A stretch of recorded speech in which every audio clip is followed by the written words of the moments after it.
The Wealth Advocates simplify the financial world and show you how today's events could affect your financial health so you feel confident about your financial future.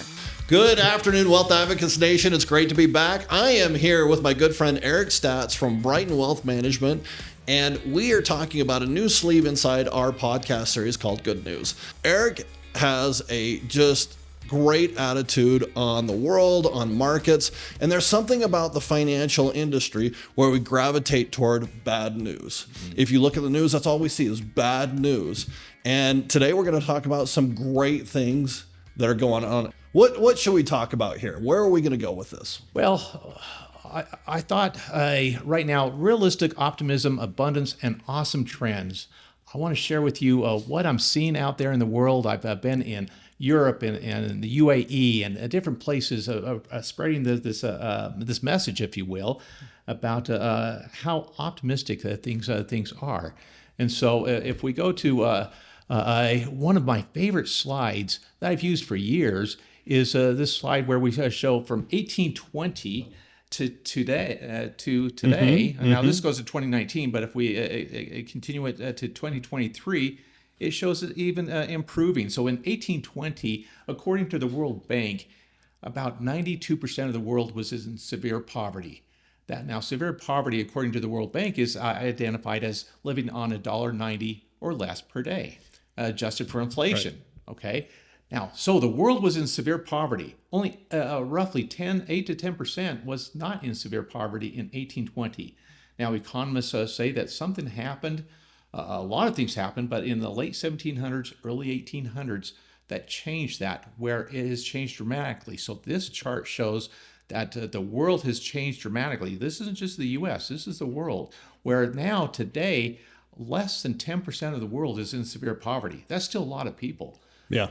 Still 800 million people. That's a lot. We have a ways to go. But the rest of the world is not in severe poverty. And so there's abundance out there. And so... so break down the numbers. 7.2 billion of us are not in poverty. 800,000 of us, we're still working through. We're still getting them up. That's a tremendous change in those, let's call it 200 years, right? Oh, yeah. And the facts support that. Yes, it's been tremendous to see where it's been going. In fact, some of the trends that we've seen over the last 200 years, or let's go the last 70 years right now, education rates going from in 1950, 56% of the world was literate. Now, in 2019 was 87%. It's higher today. The middle class of the world was estimated about 29% of the world in 1965. It's estimated in 2025 to be 53% of the world. So the world's middle class is actually expanding, not shrinking. That's contrary to almost every statistic you see. So we're really starting with a lot of it is changing because education is changing, correct? Education. The literacy rate has significantly increased in those 200 years. Oh, that plus a lot of other things. So let's look at electricity rates. Access to electricity from 1990 to 2015, worldwide access to electricity, just turn on the lights from 70% up to 87%, and it's higher today. Let's look at access to the internet. Now, we all know how important the internet has been in developing businesses and how important it is to just communicating. Well, that internet access, this is kind of small here, this chart, but North America and Europe and Latin America and then the world, you see that access has increased tremendously in the last 25, 30 years. And that has enhanced opportunities. And so these opportunities have allowed people to be innovative and to be able to better our lives. And this is a lot of people don't realize how much better we are today than what we were 50 years ago, 100 years ago, maybe 200 years ago. Isn't that so true? We ask ourselves, not are we better than we used to be, but are we better than our neighbor? Well, exactly. The comparison, that is a whole other subject here, and right. how that gets us down the wrong path. But we are in a better situation than our grandparents. I mean, just ask yourself, is your life or the conveniences that you experience every day better than what your grandparents tremendously. experienced?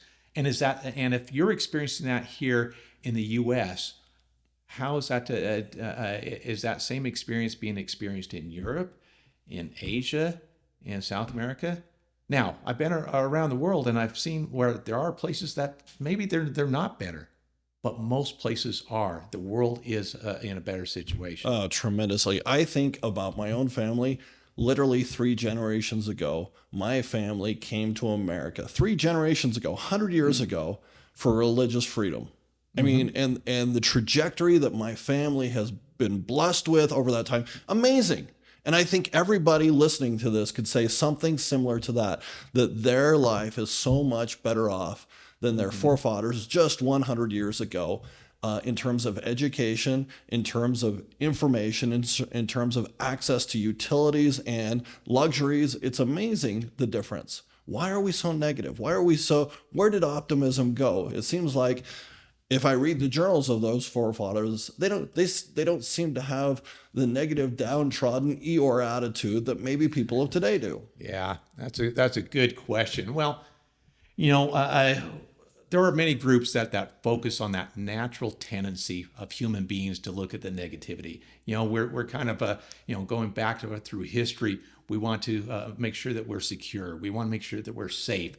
And so even if one wants to be positive, studies have shown how one will click on the negative news before the positive news. Absolutely. And so for some reason we have that tendency. And so groups focus on that. And and even today, it's very common for me to talk to parents and say, where parents will say, I worry about my children, whether they'll be able to buy a home with inflation. Whether they'll have the same type of experiences that I've had. Well, I've studied this going back to the 40s and 50s and 60s and every decade since then. And every generation or every decade, parents have said the same thing. They said, when I was a kid, I don't know how how the younger generation will afford a home. Well, somehow that happens. And so progress continues to be made. True. But that negative outcome or that negative attitude has a tactical outcome that is not always a great thing. You think about the market last year between, say August and November, there was a steep decline in the market. I bet a third of my phone calls from clients were, let's get out. It's the other shoe falling.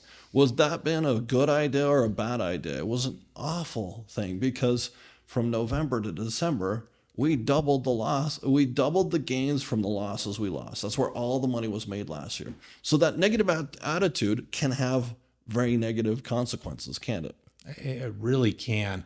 I'm glad you brought that up. I just fast forwarded to a slide that you'll see here today from 1900 to today.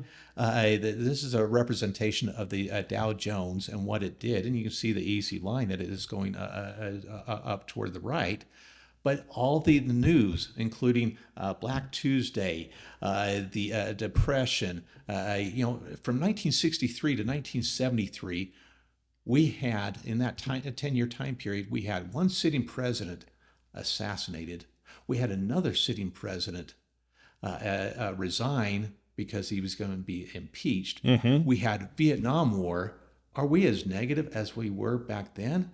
Well, in many ways we are negative, but is the situation as negative? We have had situations for hundreds of years that have rivaled where we're at today. And so for some reason, though, we have this tendency to focus on the negative. And I'm out there saying there is so much positive out there. Okay, so we used to be very, very concerned about some of those topics that would hit the headlines, like overpopulation, underproduction of food, people starving to death. What happened with all that? Well, a lot of things happened. But so let's go back to when I grew up, and I was a very young age in the 1970s. But even though I was young, I remember the overall feel that wow, things are not going to be good in the future. In fact, there was a book, and I didn't read it at the time. I was too young. I've read it since then.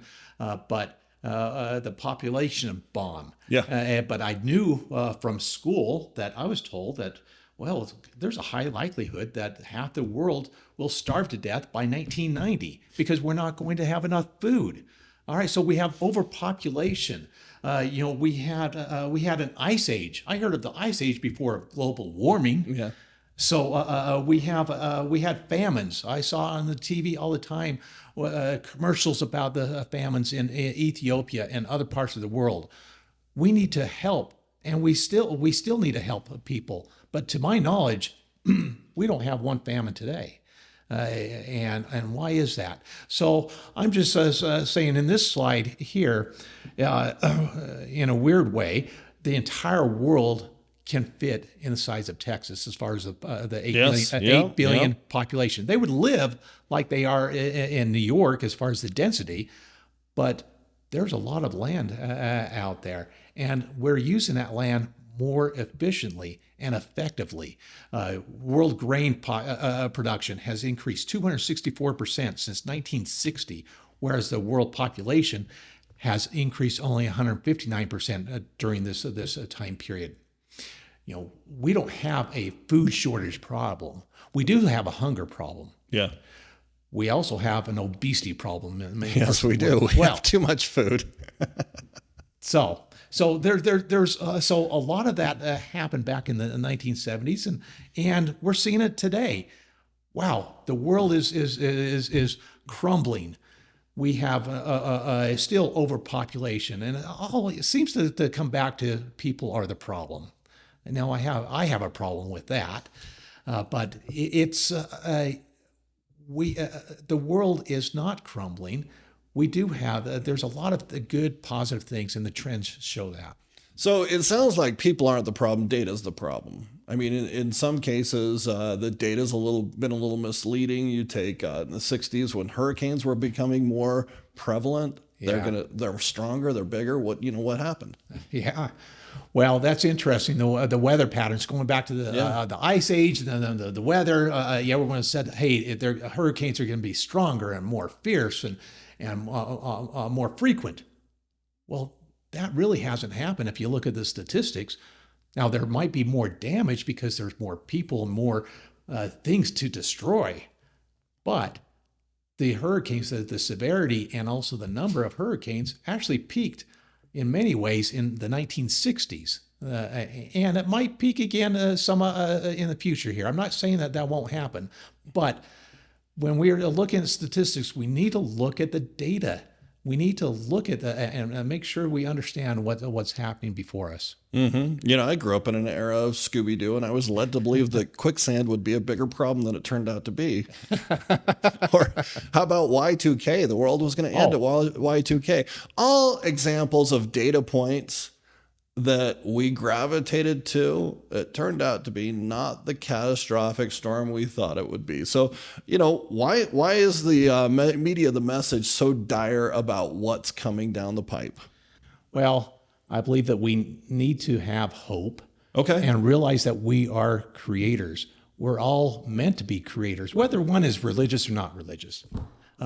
We have found that joy comes from creating, whether creating art, music, science, technology, families, businesses, love, empathy, you name it. We are creators, and we receive joy from that. And so how we counter it is to remember that we are the creators. In fact, going back to this slide here, look at the creations that we've seen over the last 200 years, going from the top there, going from a wagon train to a jetliner, having now obviously going back 1,000 years, going from stone tablets to Wikipedia, or the old-time radio to on-demand Netflix, or be able to. When's the last time you went and got a DVD from Redbox or somewhere else? I know they're still out there. Been a long time. Been a long time. It's all on demand.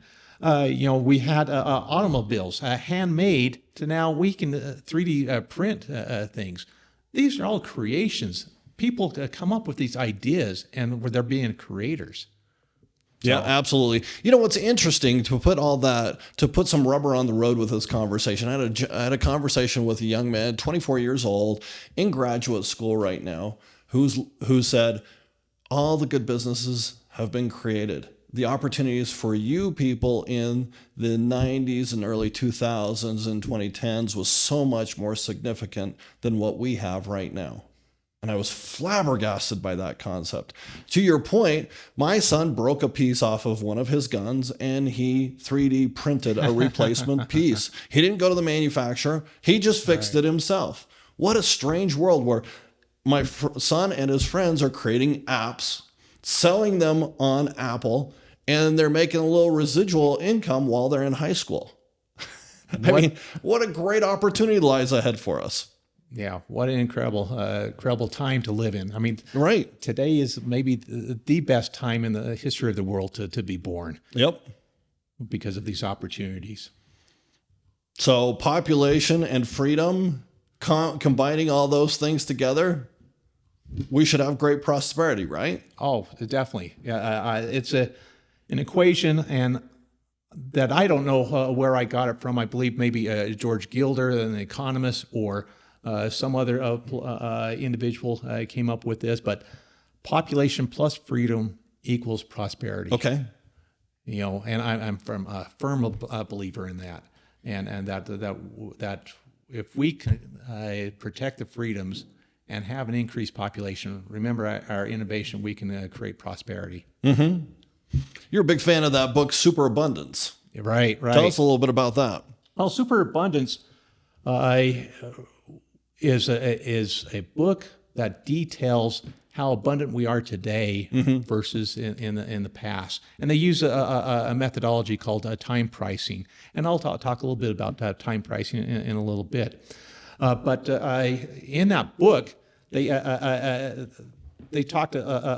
gave an example of Thanos from the Endgame. Do you remember that movie, the Marvel movie, Endgame? Okay. So Thanos, he was the villain, but he thought he was the hero in a weird way.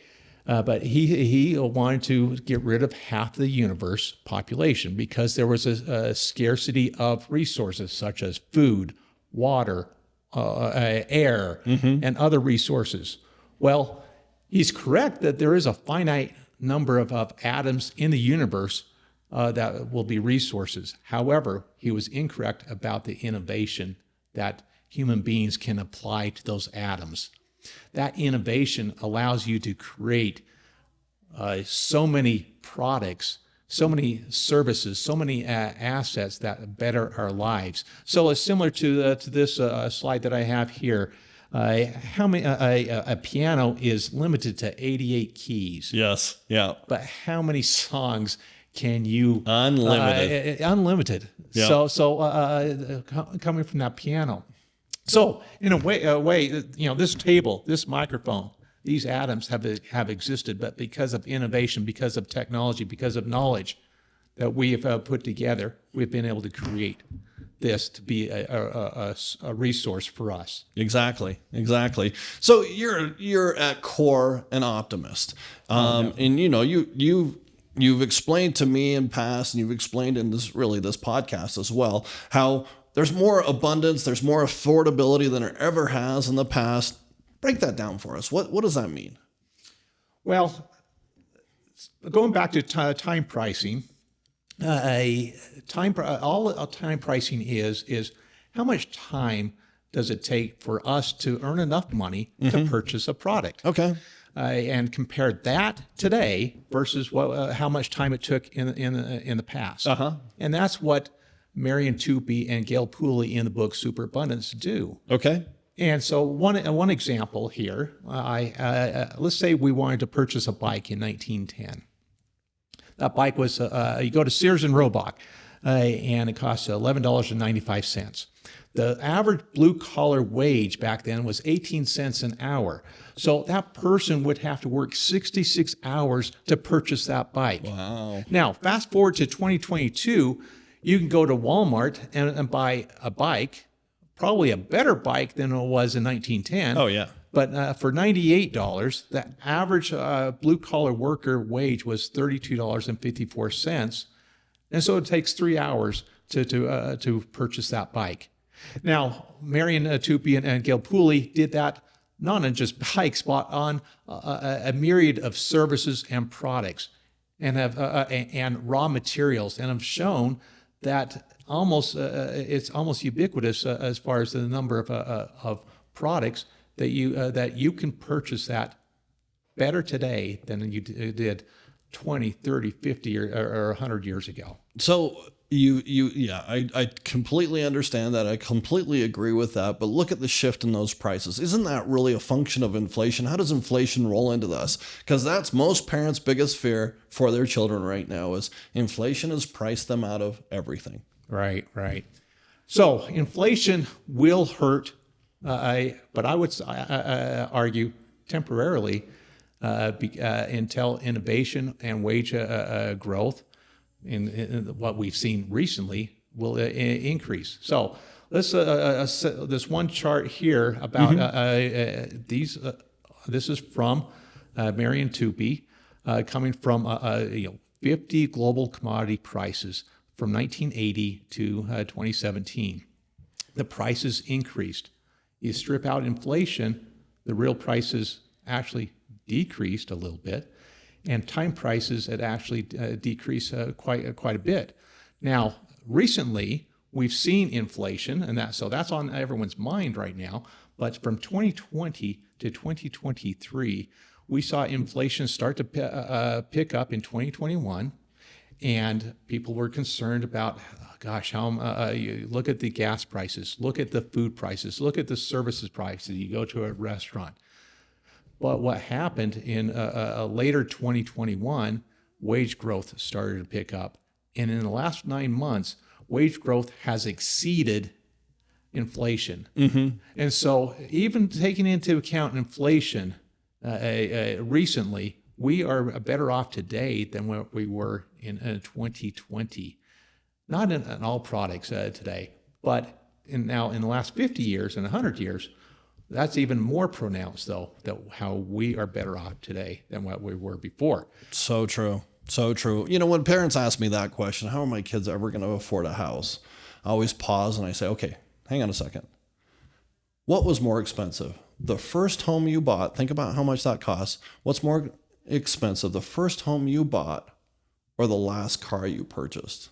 Inevitably, these people, it kind of depends on the age, right? Yeah. It's almost always the last car they purchased. Yeah. The last car I purchased, and I've only been in this game for maybe 20 years, was only $50,000 less than my first home. Uh-huh. Right. Somehow we continue to be able to afford this abundant lifestyle that we live.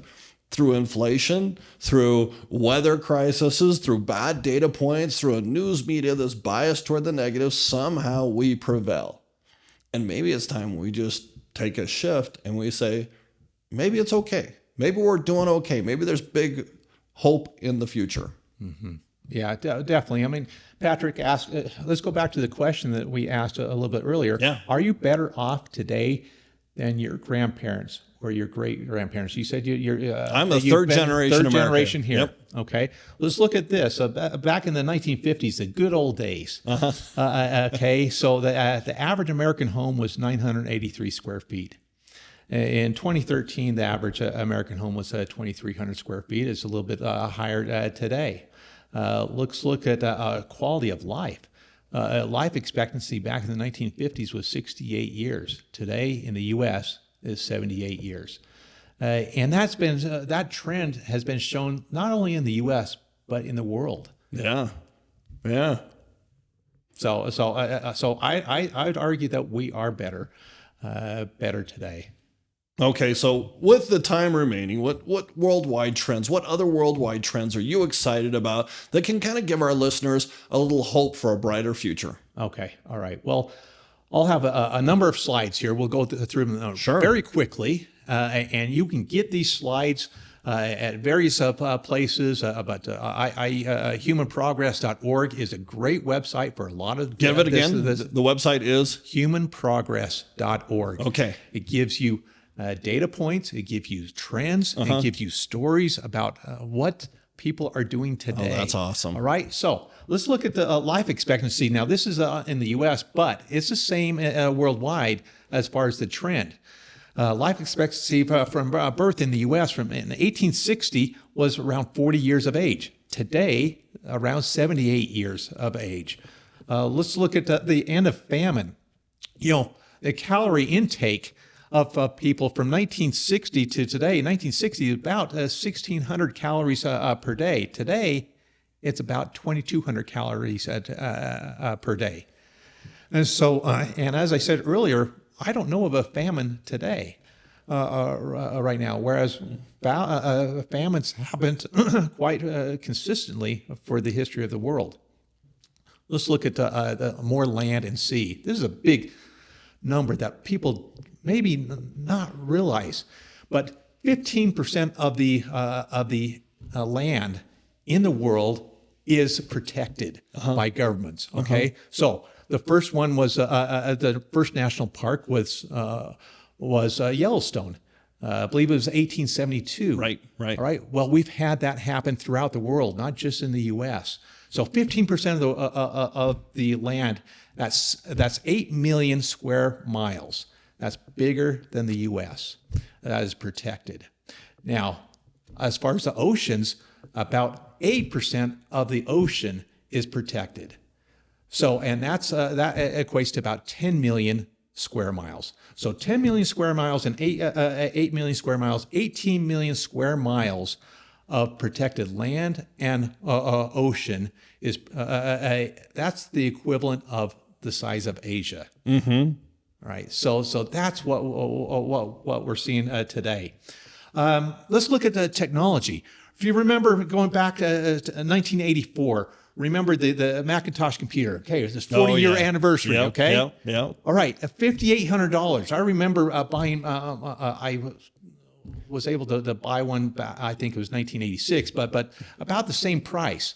And today you can get a nice computer, a much Mac Pro for $1,300. Right.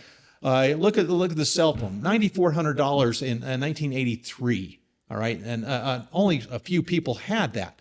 Now you can get your smartphone for $650. Or look at the big screen TV. The big screen TV. Everyone wanted the big screen TV, $6,200. Now you can have flat screen TV. That's that thin. Nobody even wants a big screen TV. They just want to watch it on their phone. Well, and the phone or iPad or something like that. Let's look at the last several thousand years. The world has become less violent. Genghis Khan, during that 200-year regime, 11% of the world's population was killed. Now, more recently, World War I killed 1.9% of the world. World War II, we saw 3.7% of the population perish in World War II. Vietnam, 0.1%. From 2001 to 2014, 0.01% of the world perished in military conflict. Wow. Now we have a war going on right now in Ukraine and Russia and Israel, but we're not seeing nearly the numbers that we've seen in the past. The world has become, if anything, safer. We see a safer world as far as from natural disasters. We talked a little bit about that before. Because of innovation and technology, we're able to have warning systems. We're able to build structures that are more solid. Right. So we have a safer world. We're empowering more women. The trends are just universal throughout the world on this. Fewer children die young. Look at the trend going down. From 1950 to today, the global murder rate is falling, not increasing. That's been interesting. Work and the workplace environment is growing safer. we are using water more efficiently. A vast part of the water used in the UAE is all desalinated. The same in Israel. We're using water more efficiently. We are producing more with less. These are all beautiful trends. We have more clean drinking water and access to clean drinking water than we have for 20, 30, or 50 years. It continues to improve. We have a ways to go. We have people going to Africa to figure to help with water, clean water. Mm-hmm. But we're getting better at it. We have improving sanitation throughout the world. Mobile phone revolution. Look at that chart. It just is geometric as it goes up to the right. And here's an interesting fact: decarbonizing the economy. The amount of CO2 emissions per dollar has steadily declined over the last several decades. This is all information that you can fact check it. You can look at the data, and things are getting... That's exciting. Great data points. Thanks, Eric. Well, this is Eric Stotts with Brighton Wealth Management. I'm Patrick Jenkins with Wealth Advocates. This has been good news, speaking specifically on abundance. Thanks for joining us today. Thank you for listening to the Wealth Advocates.